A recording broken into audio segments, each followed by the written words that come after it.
এখনকার যুগের ছেলেরা ম্যাক্সিমাম বউয়ের কারণে বন্ধু মাকে দাসী বানাই রাখে, ঠিক কিনা বলেন? ঠিক তো আসতে বললে।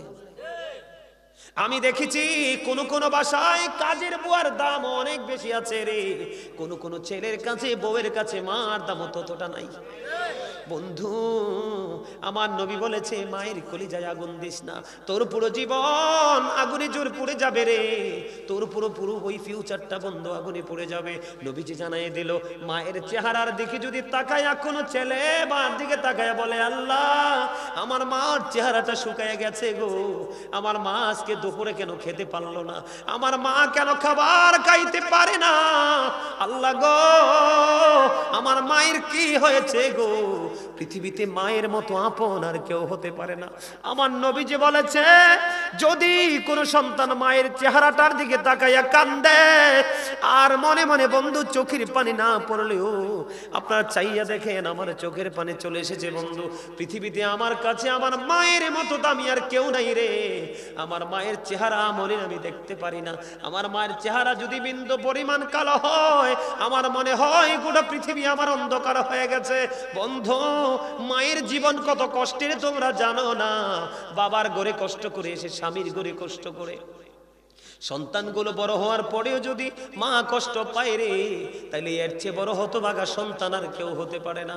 নবীজি বললেন মায়ের চেহারার দিকে তাকাইয়া রইলা আর বলল আল্লাহ আমার মাকে দেখে আমার মায়া লাগছে গো, আমার মা শুকিয়ে গেছে, আল্লাহ আমার মা কেমন জানি হয়ে গেছে।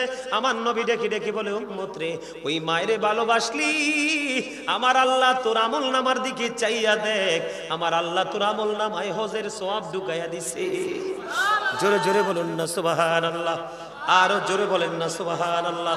বন্ধু মায়ের মতো আপন কেউ নাই রে, যার মা নাই বাবা নাই তার ডাক কেউ দেয় না, সারা রাত তুমি বাইরে থাকো কেউ তোমার খবর নিবে না, একটা বার বলবে না তুমি কোথায় রে।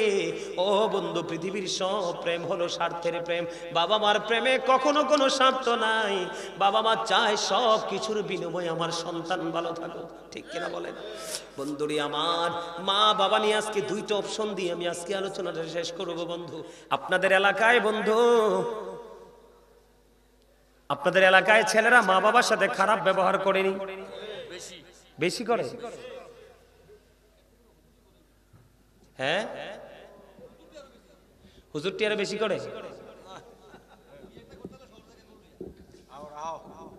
হ্যাঁ দেখছেন, আরে দাঁড়ান না,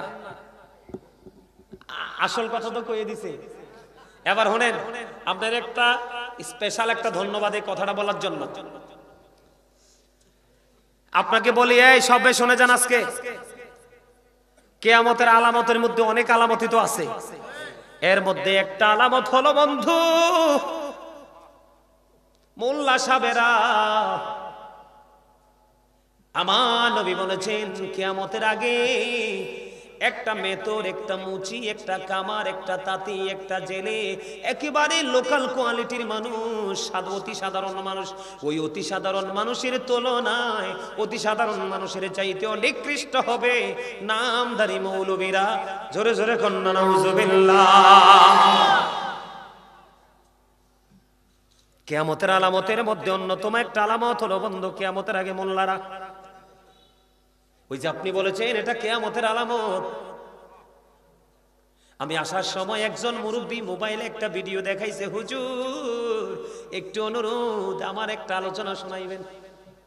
কি শোনাইবেন? কয় আমি একজন আপনার পাগল ভক্ত, রাত দিন আপনার আলোচনা শুনি, মুরব্বী মানুষ একটা ভিডিও দেখাইছে, এটা নিয়ে একটু আলোচনা করবো বন্ধু, এটা আমি মনে করি এখন করা ফরজ। আমি আপনাদেরকে বলি আমি নবীকে ভালোবাসলে হবে না, নবীর ভালোবাসাটা কেমন হবে? নবী যেটা বলেছে সেটা যদি মানি তাহলে নবীর ভালোবাসা, নবীজি যেটা বলেনি সেটা যদি করি তাহলে কখনোই নবীর প্রেম হয় না। কথা বলেন না কেন?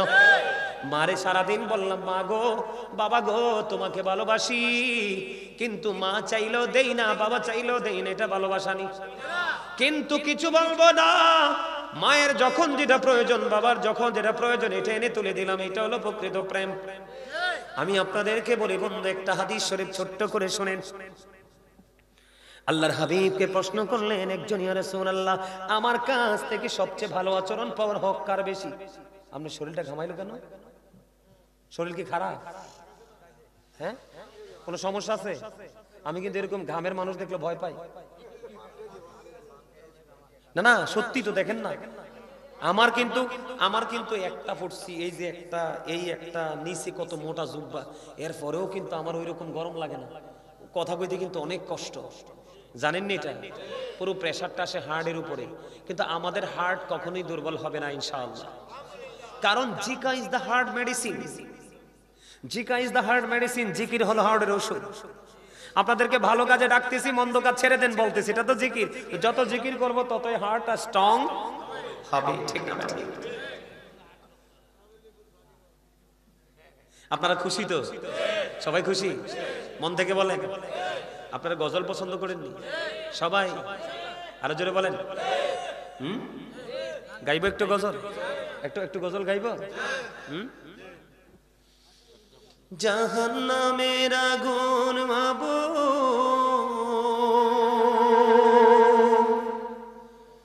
সইতে পারবো না,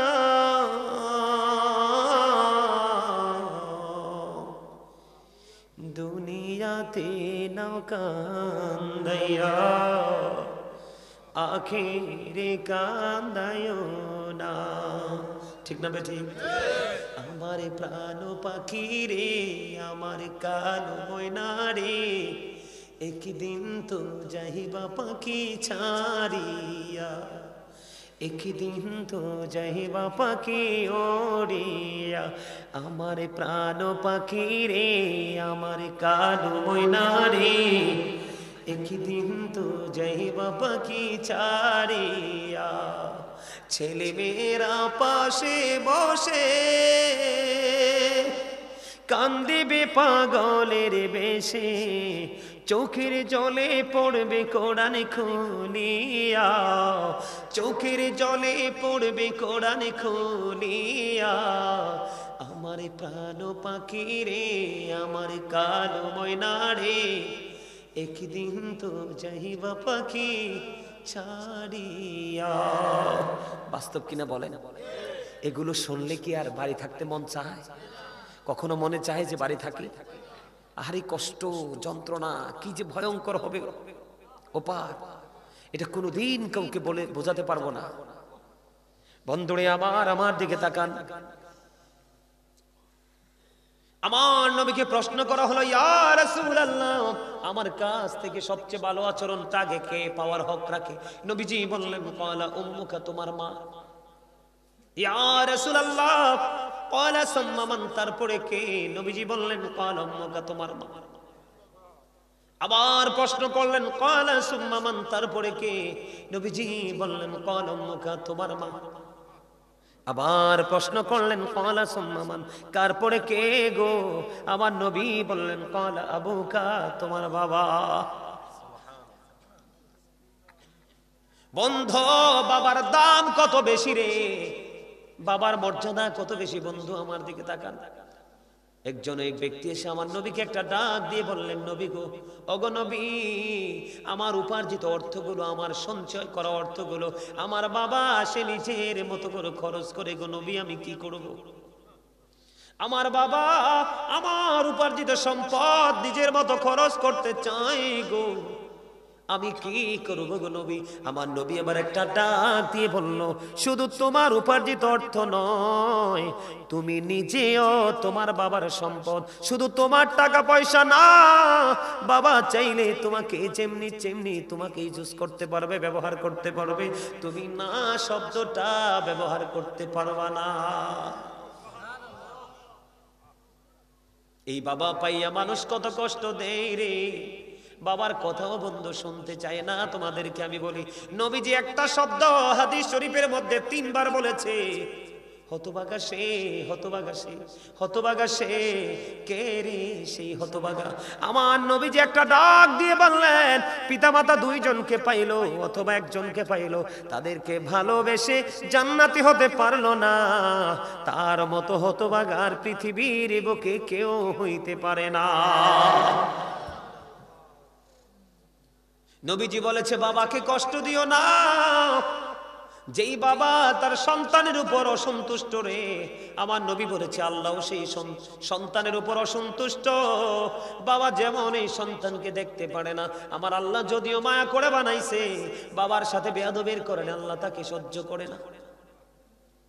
আমি আপনাদেরকে বলি, পৃথিবীর সকল পাপের সাজা পৃথিবীতে চাইলে আপনি মিটিয়ে নিতে পারেন, কিন্তু বন্ধু বাবা মার কলিজার ব্যথা এই পৃথিবীতে শেষ হবে না।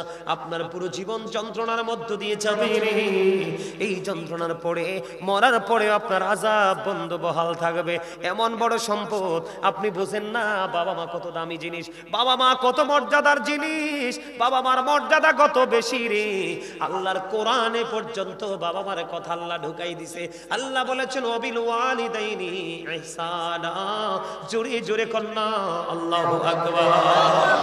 বাবা মার সাথে মিষ্টি ব্যবহার, বাবা মার সাথে মধুর আচরণ, বাবা মার সাথে প্রেমময় আচরণ করতে আমার আল্লাহ নিজে অর্ডার দিয়েছেন, আমার নবী অর্ডার দিয়েছে। জোরে জোরে কন্যা সুবহানাল্লাহ। এবার আসেন বন্ধু, এখনকার যুগে, চাচা আমার কথা শোনেন, এখনকার যুগের ছেলেরা ম্যাক্সিমাম বউয়ের কারণে বন্ধু মাকে দাসী বানাই রাখে, ঠিক কিনা বলেন? ঠিক তো আসতে বললে। আমি দেখেছি কোন কোন বাসায় কাজের বুয়ার দাম অনেক বেশি আছে রে। কোন কোন ছেলের কাছে বউয়ের কাছে মার দাম ততটা নাই। বন্ধু আমার নবী বলেছে মায়ের কলিজায় আগুন দিস না, তোর পুরো জীবন আগুনে জোর পড়ে যাবে রে। তোর পুরো ওই ফিউচারটা বন্ধু আগুনে পড়ে যাবে। নবীজি জানাই দিল, মায়ের চেহারার দিকে যদি তাকায় কোনো ছেলে মার দিকে তাকায় বলে আল্লাহ আমার মার চেহারাটা শুকায় গেছে গো, আমার মা আজকে দুপুরে কেন খেতে পারলো না, আমার মা কেন খাবার খাইতে পারে না, আল্লাহ গো আমার মায়ের কি হয়েছে গো। পৃথিবীতে মায়ের মতো আপন আর কেউ হতে পারে না। আমার নবী যে বলেছে যদি কোনো সন্তান মায়ের চেহারাটার দিকে তাকাইয়া কান্দে আর মনে মনে বন্ধু চোখের পানি না পড়লেও আপনারা চাইয়া দেখেন আমার চোখের পানি চলে এসেছে বন্ধু। পৃথিবীতে আমার কাছে আমার মায়ের মতো দামি আর কেউ নাই রে। আমার মায়ের চেহারা মনে আমি দেখতে পারি না। আমার মায়ের চেহারা যদি বিন্দু পরিমাণ কালো হয় আমার মনে হয় গোটা পৃথিবী আমার অন্ধকার হয়ে গেছে। বন্ধু মায়ের জীবন কত কষ্টের তোমরা জানো না। বাবার ঘরে কষ্ট করে এসে স্বামীর ঘরে কষ্ট করে সন্তানগুলো বড় হওয়ার পরেও যদি মা কষ্ট পায় রে, তাইলে এর চেয়ে বড় হতভাগা সন্তান আর কেউ হতে পারে না। নবীজি বললেন মায়ের চেহারার দিকে তাকাইয়া রইলার বলল আল্লাহ আমার মাকে দেখে আমার মায়া লাগছে গো, আমার মা শুকিয়ে গেছে, আল্লাহ আমার মা কেমন জানি হয়ে গেছে। আমার নবী ডেকে ডেকে বলে উম্মত রে ওই মায়েরে ভালোবাসলি, আমার আল্লাহ তোর আমল নামার দিকে চাইয়া দেখ, আমার আল্লাহ তোর আমল নামায় হজের সওয়াব ঢুকাইয়া দিছে। জোরে জোরে বলুন না সুবহানাল্লাহ, আরো জোরে বলেন না সুবহানাল্লাহ। বন্ধু মায়ের মতো আপন কেউ নাই রে। যার মা নাই বাবা নাই তারে ডাক কেউ দেয় না। সারা রাত তুমি বাইরে থাকো কেউ তোমার খবর নিবে না, একটা বার বলবে না তুমি কোথায় রে। ও বন্ধু পৃথিবীর সব প্রেম হলো স্বার্থের প্রেম। বাবা মার প্রেমে কখনো কোনো স্বার্থ নাই। বাবা মা চায় সব কিছুর বিনিময়ে আমার সন্তান ভালো থাকুক, ঠিক কিনা বলেন? বন্ধুরি আমার মা বাবা নিয়ে আজকে দুইটা অপশন দিয়ে আমি আজকে আলোচনাটা শেষ করবো। বন্ধু আমার দিকে তাকান। ও বন্ধু হযরত জুরিজ এমন একজন আল্লাহ বলা ছিল, এমন একজন বুজুর্গ ছিল, মানুষের ভিড়ে বন্ধু আমল করে তিনি মজা পাইতেন না। লোকালয় থেকে দূরে একটা বুখারী শরীফের হাদিস, লোকালয় থেকে দূরে একটা মাটির হুজরা বানাইলো। হুজরা বানায়া বন্ধু তিনি কি করলেন, ওই হুজরার মধ্যে বসে বসে তিনি আমল করেন। একদিন জুরিজ নামাজরত অবস্থায় এবার মা বন্ধু গেলেন, যাইয়া ডাকে বাবা বাবা গো আমি মা এসেছি একটু দেখা করব। কিন্তু জুরিজ তো সরল মনা, জুরিজ তো নামাজরত অবস্থায়, জুরিজ নামাজ চালিয়ে গেল। আল্লাহকে বলে আল্লাহ গো আমি নামাজ পড়বো না, মায়ের ডাকে সাড়া দিব। তিনি নামাজ চালিয়ে গেলেন, মার সাথে দেখা করলেন না। নামাজ শেষ করে বাইরে এসে দেখে বন্ধু মা নাই, চলে গেছে। দ্বিতীয় দিন আবার বন্ধু মা আসলো ওই ছেলে জুরিজের সাথে। ছেলেটা অনেক বুজুর্গ, অনেক আল্লাহওয়ালা। দ্বিতীয় দিন আবার আসলো, আসার পরে চাইয়া দেখে আজকেও জুরিজ নামাজরত অবস্থায়। বাহিরে এসে মা ডাকে, হুজরাটা ছিল তার বন্ধু মাটি দিয়ে বানানো, মাকে ডাকে রে। এবার মা বন্ধু ডেকে ডেকে বলছে, কিন্তু ছেলে নামাজ পড়ে আজকেও মাকে দেখা দিল না। কিন্তু নামাজ শেষ করে বাইরে এসে দেখে আজকেও মা চলে গেছে। 2 দিন চলে গেল, তৃতীয় দিন বন্ধু আসলো। তৃতীয় দিন বন্ধু মা আবার আইসা ডাকে, কিন্তু আজকেও জুরিস নামাজরত অবস্থায়। মা ডাকে জুরিস, মায়ের ডাকে বন্ধু সাড়া দেয় না। এবার নামাজ শেষ করলো, নামাজ শেষ করার পরে বাইরে এসে দেখে আজকেও মা নাই, মা চলে গেছে। এক এক করে 3 দিন মাকে দেখতে আসলো, দেখা দিল না ছেলে, মাকে বকাও দেয়নি। ও বন্ধু 3 দিন করে কষ্ট করে মা আসছে, এইটুকু কষ্ট আল্লাহ সহ্য করতে পারে নাই রে। মা 3 দিনের দিন যাওয়ার সময় বন্ধু বাংলা বইয়ের গল্প নয়, এটা বুখারী শরীফের হাদিস। ও বন্ধু হাদিসটা লম্বা, এটা হলো বন্ধু মাঝখানের একটা অংশ। এবার কি করলো, ও বন্ধু যাওয়ার সময় মা দুঃখ ভরা হৃদয় নিয়ে যায়। আল্লাহ, এক এক করে 3 দিন আসলাম ছেলের সাথে দেখা করতে, দেখা হলো না। আমার ওই ছেলেটাকে বেশ্যা মহিলার মুখ না দেখাইয়া মরণ দিও না। খেয়াল করবেন হাদিস শরীফটা বন্ধু, এইটাই যথেষ্ট, যারা বোঝার এইটুকুই এনাফ। মা তো বলে চলে গেল। এবার বন্ধু পাশে ছিল এক বেশ্যা মহিলা, হাদিস শরীফের মধ্যে এসেছে, পাগল হয়ে গেছে। বেশ্যা মহিলা বন্ধু সন্তান পেটে ধরেছে। সন্তান যখন বড় হলো প্রসব করলো, লোকে জিগায়, ও বেশ্যা মহিলা, তোমার এই বাচ্চাটা তুমি কোত্থেকে আনছো? কারণ তার তো কোনো স্বামী নেই। এতদিন কিন্তু বেশ্যা মহিলা হযরত জুরিসকে নিয়ে ভাবে না। এবার বেশ্যা মহিলা ডেকে ডেকে বলে, রে আমি বাচ্চা এনেছি জুরিস থেকে। আসলে জুরিস কিছুই জানে না বন্ধু। জুরিস যদিও ফরেজগার আল্লাহওয়ালা রে, মায়ের অভিশাপে তার কপাল পড়ে ছাই হয়ে গেছে। মানুষ বলতেছে, জুরিস তুমি কেমন করে এই কাজটা করতে পারলা? আসলে তো জুরিস এটার খবরই জানে না। মানুষগুলো দৌড়ে চলে আসলো, মাটির হুজরাটা বন্ধ ভেঙে ফেললো। জুরিসকে প্রহার করতে করতে টেনে হেসড়ে হুজরা থেকে বের করলো। সরল মন জুরিস তো কিছুই বুঝতেছে না, ডেকে ডেকে বলে, বন্ধু তোমরা বলো না আমার অপরাধ কি রে, আমি কি করেছি? এবার বন্ধু লোকেরা ডেকে ডেকে বলে, জুরিস তুমি বেশ্যা মহিলার সাথে অবৈধ সম্পর্ক করে বেশ্যা মহিলার গর্ভে তুমি সন্তান দিয়েছো। এবার জুরিস শুনে আতঙ্কিত হয়ে গেল, আশ্চর্য হয়ে গেল বন্ধু, আশ্চর্য হয়ে গেল, কি বলে রে? এবার জুরিস বললেন, মায়ের কিন্তু খাইয়ে ফেলছে, হুজরাটাও কিন্তু ভেঙে ফেলছে, মায়ের অভিশাপ লাগছে নি। কথা বলেন না কেন? আসলে কি জুরিস ওই মহিলার কাছে গেছে? জানেও না, চিনেও না। এতদিন কিন্তু মহিলা জুরিসের কথা বলেও না।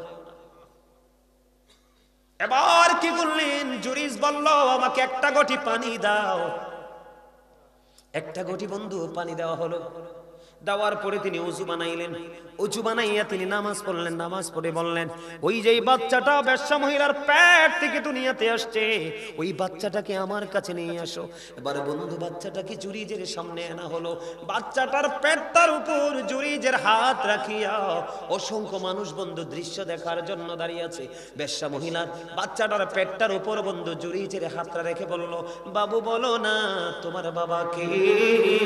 এবার ওই বাচ্চাটা ডাক দিয়ে বলল, ওই রাখাল আমার বাবা। জোরে জোরে বলেন না সুবহানাল্লাহ।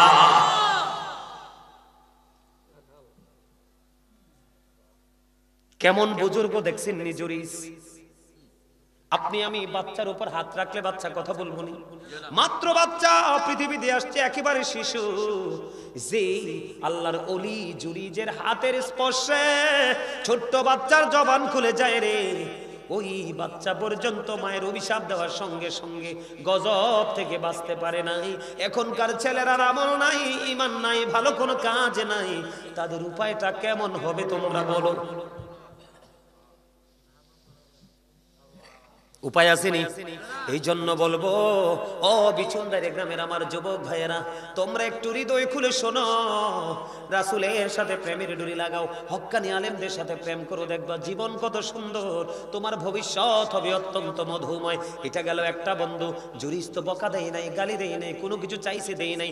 নামাজ পড়ে, আর পড়েও যদি মায়ের এই দুঃখ আল্লাহ সইতে না পারে, তাহলে তোমার আমার তো হদিসে থাকবে না। এবার আসেন বন্ধু, আরেকটা ঘটনা শোনাই। মায়ের দোয়াটা কত বড় নেয়ামত। ঈসা নবী এমন একজন নবী, বাবা ছাড়া পৃথিবীতে আসছে। আল্লাহর নবী মেরাজে গিয়ে দেখা করেছে, আপনাদের খেয়াল আসেনি? কোন আসমানে? দ্বিতীয় আসমানে, মনে আসেনি ওয়াজ? ঈসা নবী একদিন আল্লাহর কাছে বললেন, আল্লাহ গো, এই জামানায় আমার সে কোনো বুজুর্গ লোক আসেনি। ঈসা রুহুল্লাহ, আল্লাহর নবী, আমাদের আগের নবী। এবার কি করলেন? আল্লাহ রাব্বুল আলামিন ঈসা রুহুল্লাহকে বলে দিলেন, ঈসা, একটা রাস্তা দেখিয়ে দিলাম, তুমি এই রাস্তা দিয়ে অগ্রসর হও। এবার বন্ধু ঈসা রুহুল্লাহ ওই রাস্তা দিয়ে অগ্রসর হতে লাগলেন। আল্লাহর অর্ডারে বন্ধু হাঁটতে শুরু করলেন। হাঁটতে হাঁটতে হাঁটতে হাঁটতে হাঁটতে হাঁটতে বন্ধু কিছু দূর চলে গেলেন। যাওয়ার পরে যাইয়া দেখলেন রাস্তার মধ্যখানে বিশাল বড় একটা পাথর। পাথরটার রং ছিল বন্ধু সাদা।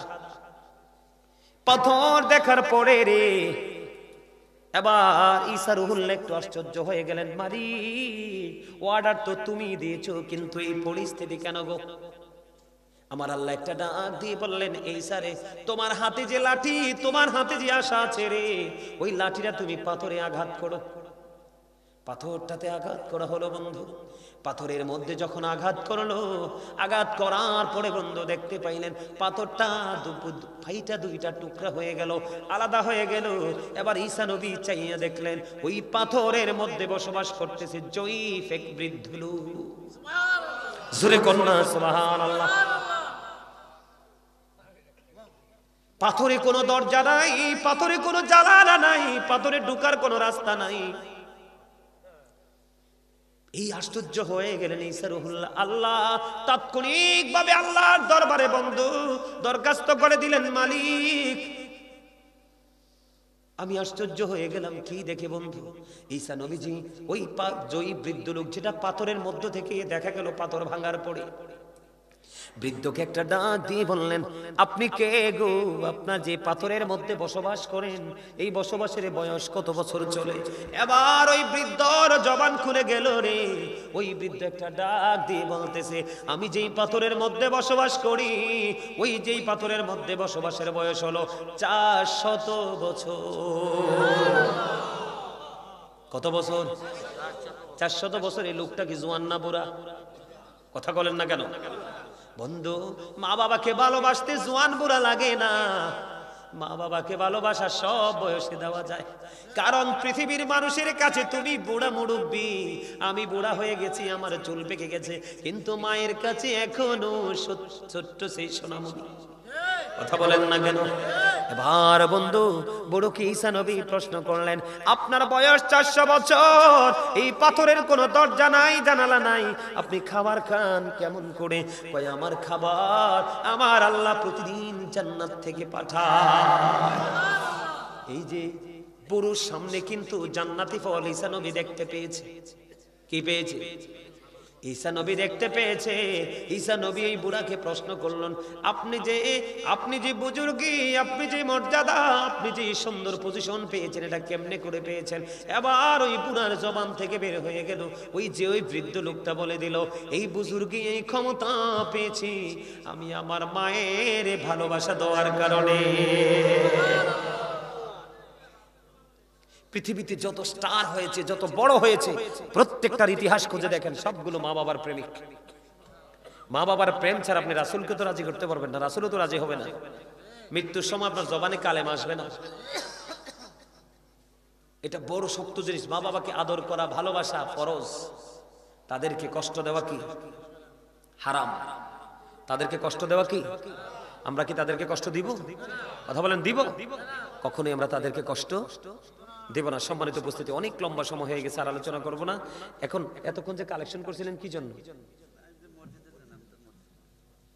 আপনারা অনেকেই দিতে পারেন না, আমি বললে কি একটু দিবেন মসজিদে? যার যার তৌফিক অনুযায়ী দিবেন না, না চলে যাবেন? আপনারা যদি কেউ বলেন যে হুজুর আমি দিতে পারিনি, আপনার কাছে দিব, তাইলে বলবো, নাইলে দোয়া করে দিব।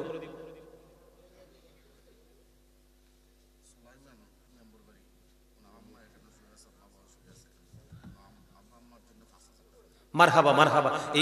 এও যাইয়েন না, বসেন, আমি শেষ করে দিচ্ছি, আপনাদেরকে ছেড়ে দিচ্ছি, যাইয়েন না। কেন জানেন? আমার সামনে কোরআন শরীফ নাই। কোরআন শরীফ যদি থাকতো আমি আপনাদেরকে বলতে পারতাম, যেহেতু কোরআন শরীফ লাগবে না, আমার দিকে তাকান, যাইয়েন না। শেষ ভালো যার, শেষ ভালো যা। আজকের মাহফিলের পরিপূর্ণ সওয়াব নিয়ামত নিয়ে যাবেন যারা শুরু থেকে শেষ পর্যন্ত বসছেন। যারা মনে করেন যে ফর্মালিটি, শুধু বসলাম আর গেলাম, আপনারা কিচ্ছু পাবেন না। এতক্ষণ আলোচনা শুনেছেন, হৃদয় উজাড় করে আমি খুশি হয়েছি, আমার আল্লাহ আশা করি খুশি হবে। জোরে কোন আমিন। এদিকে তাকান। আল্লাযীনা ইউমিনুনা বিল গায়বি ওয়া ইউকিমুনাস সালাতা ওয়া মিম্মা রাযাকনাহুম ইউনফিকুন। আল্লাহ বলেছেন সাবধানে ওরাই যারা অদৃশ্যে বিশ্বাস করে, সালাত কায়েম করে, ওয়া মিম্মা রাযাকনাহুম ইউনফিকুন, যারা আল্লাহ যে ধন দিয়েছে, সম্পদ দিয়েছে, তা থেকে আল্লাহর রাস্তায় ব্যয় করে। জোরে কোন না মারহাবা, আর জোরে বলেন না মারহাবা। এইও আমার দিকে তাকান, আমি একদম গুনাহগার। আমার গ্রামের 32 বছরের পুরনো একটা মসজিদ মাত্র 5 মাসে আমি কমপ্লিট করে ফেলেছি। কয় মাস? মাত্র 5 মাসে। আমার সাথে আমার ভালোবাসার কিছু মানুষ যুক্ত ছিল। 32 বছরের পুরনো মসজিদ, আশেপাশে অনেক বিল্ডিং হয়েছে, কিন্তু মসজিদে 10 টাকা কেউ দেওয়ার। আমি যে মসজিদের কাজ আল্লাহ আমাকে দিয়ে গোলামিটা করাইছে, আমি ধরছি 5 মাসে কমপ্লিট করেছি।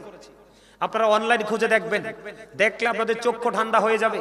রাতে যদি এই মসজিদের দৃশ্য দেখে মানুষ মনে করে সত্যিকারের এক টুকরো জান্নাত।